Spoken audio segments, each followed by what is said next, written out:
Hello out there, PGT fleet and professionals in the office. I wanted to take a minute in January and first thank everybody for all the work that they've done in 2018.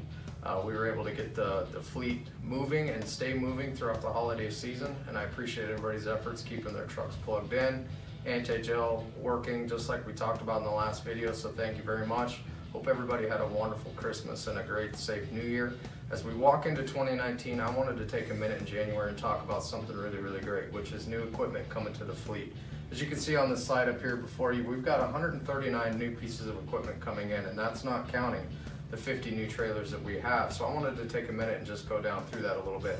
At the top, you see that we have fleet sleepers coming in. We're taking these in increments over the months. Now, the heaviest month we're going to be bringing in 42 tractors in March. So it's very, very exciting to get this new equipment into the fleet. A little bit about the fleet sleepers and the trainer trucks. They're an international LT with the A26 engine and Eaton automated transmission.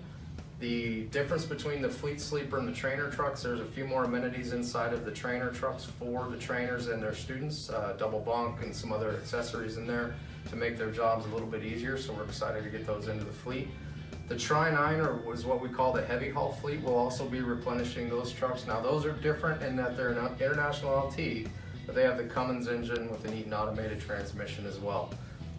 In addition, what I mentioned to earlier is we've got 50 new East manufacturing trailers coming in. They're an all aluminum trailer. We're going to take 2 in February from a pilot standpoint just to get them out there and running, and then we'll take the balance, the 48 in the third quarter, probably around July timeframe.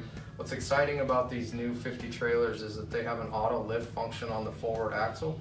So it's our standard spread trailer, but depending on the weight on the deck, the axle will come up automatically or come down automatically. So it's very neat technology to have in the fleet. And it doesn't require you to have to worry about whether your axle's up or down. It will do that automatically depending on the weight on the load. But again, as we come in, we're bringing in over 139 pieces of new equipment. As you can see, it's staged out over a period of time. I believe there's been some social media postings around this. We're very excited to get this equipment into the fleet to help you do your jobs better and get home to your families more reliably and safely. Thank you, everybody. Have a great New Year.